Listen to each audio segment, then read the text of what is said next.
Dans la jungle vivait un gros tigre qui aimait rôder près des villages et des maisons.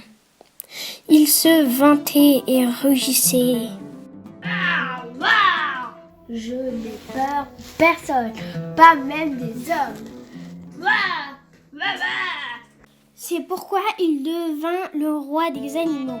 En réalité, ce tigre avait très peur des hommes.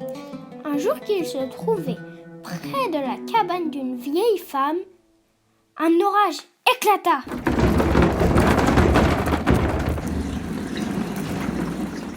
Les éclairs zigzaguaient, il pleuvait des trombes d'eau et le tigre se mit à l'abri contre le mur de la cabane. Il entendit alors tout ce qui se passait à l'intérieur. La vieille femme courait sans arrêt en hurlant. Il y a toujours des fuites dans cette maison. Tout est trempé. Assez, ces maudites fuites veulent ma mort. Le tigre ne savait pas ce qu'étaient des fuites. Il crut qu'il s'agissait de monstres malfaisants qui étaient en train de tuer la vieille femme. Il s'aplatit sur le sol, tremblant de peur. À tomber la nuit, pauvre potier du village sortit dans la rue chercher son âne qui s'était enfui pendant l'orage. À la lueur d'un éclair, il crut l'apercevoir près de la cabane de la vieille femme et il s'écria. Te voilà enfin apparaissant. Il donna des coups de bâton et de pied au tigre qui n'osait protester car il pensait. C'est certainement le chef des fuites qui ont tué la vieille femme. Cet après-midi, si je lui obéis, les fuites me laisseront la vie sauve. Le tigre ne réagit même pas quand le potier s'installa sur son dos et lui ordonna de le raccompagner jusqu'à sa maison. Là, le potier attacha le fauve à la barrière et il alla se coucher. Le lendemain matin, la femme du potier aperçut le tigre et se mit à trembler. Ton âne a vraiment une drôle d'allure. Le potier n'en revenait pas et les habitants du village étaient stupéfaits. Incroyable! Le potier a maîtrisé un tigre et s'est promené sur son dos. La nouvelle se répandit vite dans la région. Le Raja lui-même se rendit au village et félicita le potier. J'ai reconnu ce tigre, il y a une tache au-dessus de l'oreille gauche. C'est un terrible mangeur d'hommes.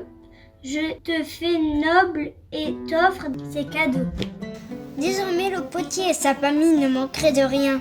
Le Raja nomma même le potier général d'une armée de plus de 10 000 hommes.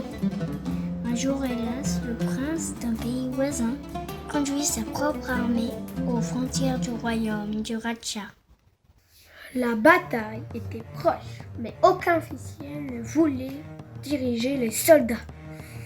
Ceux-ci n'étaient pas assez entraînés. La guerre était perdue d'avance. Alors le Raja envoya chercher le potier qui avait chevauché un tigre. Et il lui dit: Tu es le seul homme assez courageux pour sauver notre royaume.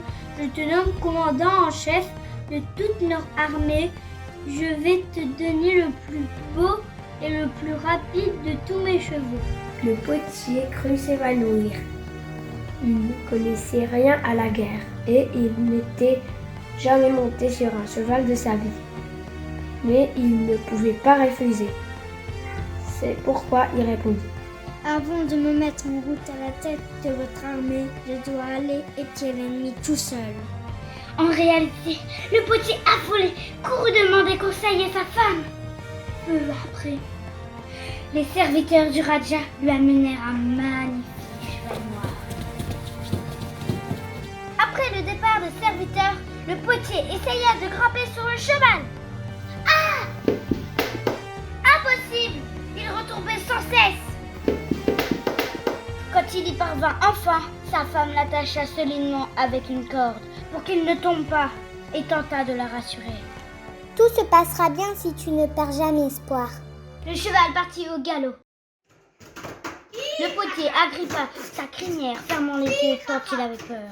Quand il les rouvrit, il réalisa avec horreur qu'il se trouvait au milieu du camp ennemi. Le cheval courait toujours. Pour l'arrêter, le potier voulut saisir au passage un jeune bananier. Mais la terre était mouillée et l'arbre se déracina.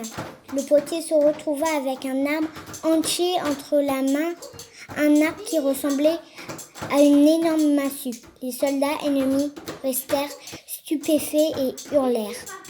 Les cavaliers du Raja sont redoutables! Au secours! Allez, au secours, les cavaliers! Les cavaliers! Au secours! Ils abandonnèrent épée et bouclier et ils s'enfuirent à toutes jambes. Les cavaliers du Raja nous attaquent!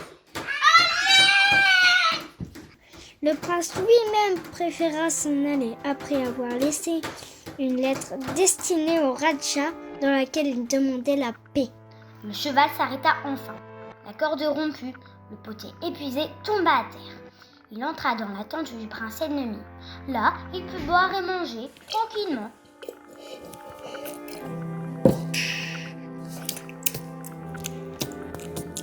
Ensuite, il prit la lettre que le prince avait laissée et il alla la porter au Raja. À pied, naturellement, car il n'avait aucune envie de remonter sur un cheval. Le Raja crut que le potier avait vaincu l'armée ennemie par sa force. De nouveau, il le félicita pour son courage et sa modestie.